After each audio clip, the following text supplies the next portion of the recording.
നമസ്കാരം. ഡൽഹി ചെങ്കോട്ടയിലെ ഭീകരാക്രമണത്തിന്റെ സൂത്രധാരൻ ഉമർ ഉൻ നബി, ഇയാളുടെ പ്രവർത്തികൾ, ഇതിനു മുൻപുള്ള പ്രവർത്തികളുമായി ബന്ധപ്പെട്ടും അല്ലെങ്കിൽ ഇയാളുടെ പ്ലാനുകളുമായി, പദ്ധതികളുമായി ബന്ധപ്പെട്ടുമുള്ള കൂടുതൽ വിവരങ്ങൾ ഇപ്പോൾ ഈ പിടിയിലായ ഭീകരന്മാരായ വൈറ്റ് കോളർ ഡോക്ടർമാരിൽ നിന്ന് ലഭിച്ചതായുള്ള സൂചനകൾ വരുന്നു. ഈ ഉമർ ഉൻ നബി എന്ന് പറയുന്നത് ഒരു ആഗോള ഭീകരനാണ്. ഇയാൾക്ക് പാകിസ്ഥാനിലും അഫ്ഗാനിസ്ഥാനിലും അടക്കം വിവിധ ട്രെയിനിങ് സെന്ററുകളിൽ ഈ ജെയ്ഷെ മുഹമ്മദ് ഭീകരവാദികൾ ട്രെയിനിങ് കൊടുത്തിരുന്നു. 9 ഭാഷകളിൽ, ഇംഗ്ലീഷ് അടക്കം, ഹിന്ദി അടക്കം, ഉറുദു അടക്കം, അറബി അടക്കം 9 ഭാഷകളിൽ പ്രാവീണ്യം. അതുപോലെ തന്നെ ഇയാൾ നടത്തിയത്, ചെങ്കോട്ടയിൽ നടത്താൻ ഉദ്ദേശിച്ചത് വലിയ ഒരു പൊട്ടിത്തെറിയായിരുന്നു. അത് എന്തിനാണെന്ന് ചോദിച്ചാൽ, കൊടുംഭീകരൻ ബുർഹാൻ വാനിയുടെ വധത്തിന് പ്രതികാരം ചെയ്യാൻ, ജെയ്ഷെ മുഹമ്മദിന്റെ മുൻ കമാൻഡറായിരുന്ന ഈ ബുർഹാൻ വാനിയുടെ വധത്തിന് പ്രതികാരം ചെയ്യാനുള്ള ഒരു പദ്ധതിയായിരുന്നു ഉമർ ഉൻ നബി നടത്തിയത്. അതിന് കൂട്ടുചേർന്ന വൈറ്റ് കോളർ ഡോക്ടർമാരും NIA കസ്റ്റഡിയിൽ എടുത്തവരെ ചോദ്യം ചെയ്തതിൽ നിന്നാണ് ഇക്കാര്യങ്ങൾ വ്യക്തമാകുന്നത്. ഭീകരപ്രവർത്തനങ്ങൾ ആസൂത്രണം ചെയ്ത ഡോക്ടർമാരുടെ സംഘത്തിന്റെ കമാൻഡറാണെന്നും അമീർ എന്നും ഉമർ നബി സ്വയം വിശേഷിപ്പിച്ചിരുന്നതായി മറ്റുള്ളവർ പറഞ്ഞു. മാത്രമല്ല, ഓപ്പറേഷൻ അമീർ എന്നായിരുന്നു ഇതിനിവന്മാർ പേരിട്ടത്. ഇന്ത്യയിലെ 4 വ്യത്യസ്ത നഗരങ്ങളിൽ വലിയ സ്ഫോടനങ്ങൾ, ലക്ഷക്കണക്കിന് ആളുകളെ കൊല്ലുക തുടങ്ങിയ കാര്യങ്ങളിലാണ് ഇവർ പദ്ധതിയിട്ടിരുന്നത് ഈ ഓപ്പറേഷൻ അമീർ എന്ന് പറയുന്ന പരിപാടിയിലൂടെ. അതായത് ഇപ്പൊ പൊട്ടിത്തെറിച്ച് ചത്തുപോയത് ചില്ലറക്കാരനല്ല, ഈ അകത്ത് കിടക്കുന്നവന്മാരും ഒന്നും ചില്ലറക്കാരല്ല.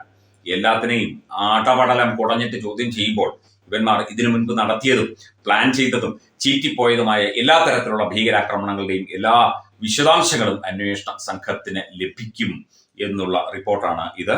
കശ്മീരിലെയും രാജ്യത്തിന്റെ വിവിധ ഭാഗങ്ങളിലും ഒട്ടേറെ ഭീകരാക്രമണങ്ങൾ ആസൂത്രണം ചെയ്ത ബുർഹാൻ ഹാനി 2016 വധിച്ചത്. മാത്രമല്ല, ഈ ഭീകര സംഘത്തിൽ ഈ ഫരീദാബാദിലെ ഈ യൂണിവേഴ്സിറ്റി കേന്ദ്രീകരിച്ചുള്ള ഭീകര സംഘത്തിൽ ആദ്യം എത്തിയത് ഇവനാണ്, ഈ ഉമർ ഉൻ നബിയാണ്. ഇവൻ തന്നെയാണ് മറ്റുള്ളവരെ ബ്രെയിൻ വാഷ് ചെയ്യുകയും മറ്റുള്ളവരെയൊക്കെ തന്നെ ചേർന്ന് റിക്രൂട്ട് ചെയ്യുകയും വേണ്ട പരിശീലനം കൊടുക്കുകയും ഇക്കാര്യങ്ങൾ പറഞ്ഞ് മനസ്സിലാക്കി കൊടുത്ത് ഇവിടെ കത്തിക്കണം, പൊട്ടിക്കണം, ഇന്ത്യയെ തകർക്കണം തുടങ്ങിയ കാര്യങ്ങളൊക്കെ ഇവൻ തന്നെയാണ് പ്ലാൻ ചെയ്യുന്നതും അതിന് വേണ്ട ചർച്ചകൾ നയിക്കുന്നതുമൊക്കെ.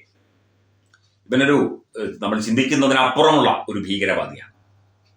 ഇവനിപ്പോ പൊട്ടിത്തെറിച്ച് ചത്തുപോയി. ഇവനെ ജീവനോടെ കയ്യിൽ കിട്ടുകയായിരുന്നെങ്കിൽ കുറെ കൂടി വിവരങ്ങൾ കിട്ടിയേനെ. ഇപ്പോൾ ഇവന്റെ കൂടെയുള്ള ഇവന്റെ ശിഷ്യന്മാരായ ഡോക്ടർമാരിൽ നിന്നൊക്കെയാണ് ഈ വിവരങ്ങൾ ശേഖരിക്കുന്നത്. അതായത് ഒരു രാജ്യത്തെ തന്നെ തകർത്ത് തരിപ്പണമാക്കുന്ന രീതിയിലേക്ക് ഇവിടെ സ്ഫോടനങ്ങൾ ആസൂത്രണം ചെയ്യാൻ ഇവന്മാരെല്ലാം ചേർന്ന് ഏതാണ്ട് 6 or 7 പ്രാവശ്യം പദ്ധതി ഇട്ടു എന്നുള്ള വിവരങ്ങൾ പുറത്തു വരുന്നുണ്ട്. ഇത് 6ാമത്തെയോ ആണ് ഈ ഡൽഹിയിൽ ഉണ്ടായത്. അതും അവർക്ക് വേണ്ട രീതിയിൽ പൂർത്തീകരിക്കാൻ കഴിഞ്ഞില്ല. മാത്രമല്ല, ഇവൻ ഇന്ത്യയുടെ വിവിധ ഭാഗങ്ങളിൽ നിന്ന്, പല സംസ്ഥാനങ്ങളിൽ നിന്ന് പലരെയും ഇവന്റെ സംഘത്തിലേക്ക്, അതായത് ഡോക്ടർമാരടക്കം വലിയ എഞ്ചിനീയേഴ്സും ആർക്കിടെക്ട്സും അടക്കം ഇവന്റെ സംഘത്തിലേക്ക്, ഈ ഉമർ ഉൻ നബിയുടെ സംഘത്തിലേക്ക് ചേർക്കാനുള്ള ശ്രമങ്ങൾ നടത്തിയിരുന്നു എന്നുള്ള റിപ്പോർട്ടുകളും പുറത്തു വരുന്നുണ്ട്. ഇതത്ര ചില്ലറ കളിയല്ല ഇവന്മാർ കളിക്കുന്നത്. ഇനിയും ഇവന്മാരുടെ കയ്യിൽ ധാരാളം പദ്ധതികൾ ഉണ്ടായിരുന്നു. ഈ ഒരു പദ്ധതി ചീറ്റിപ്പോവുകയും അതുപോലെ തന്നെ ഇവന്മാർ പിടിക്കപ്പെടുകയും ചെയ്തില്ലായിരുന്നുവെങ്കിൽ ഇന്ത്യയിൽ നിരന്തരം സ്ഫോടനങ്ങൾ ആസൂത്രണം ചെയ്യാനുള്ള പരിപാടിയായിരുന്നു ഇവന്മാർ നടത്തിയിരുന്നത് എന്നുള്ളതാണ്. ഓപ്പറേഷൻ അമീർ, ഇതാണ് ഇവന്റെ ഈ പരിപാടിയുടെ പേര്.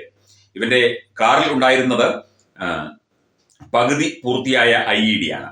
അതായത് ഇത്തരത്തിൽ സ്ഫോടനം നടത്താൻ വേണ്ടി തയ്യാറാക്കുന്ന ഒരു മോഡ്യൂളാണ് IED. ഇത് പകുതി പൂർത്തിയായി. അതാണിപ്പോൾ പൊട്ടിത്തെറിക്കുകയും ഇവൻ ചാവുകയും ഒക്കെ ചെയ്തത്. അപ്പം ഒരുപാട് കാര്യങ്ങൾ ഈ വിഷയവുമായി ബന്ധപ്പെട്ട് ഇനിയും പുറത്തു വരാനുണ്ട്. മറ്റുള്ളവരെ ചോദ്യം ചെയ്തുകൊണ്ടിരിക്കുകയാണ്. ഇവന്റെ കൂടെയുള്ള ഡോക്ടർമാരായ ഭീകരവാദികളെ ചോദ്യം ചെയ്തുകൊണ്ടിരിക്കുകയാണ്. നമുക്ക് വരും ദിവസങ്ങളിൽ ഇവന്മാരുടെ കംപ്ലീറ്റ് പദ്ധതിയുടെ വിവരങ്ങൾ അന്വേഷണ സംഘത്തിന് ലഭിക്കും എന്നാണ് പ്രതീക്ഷ.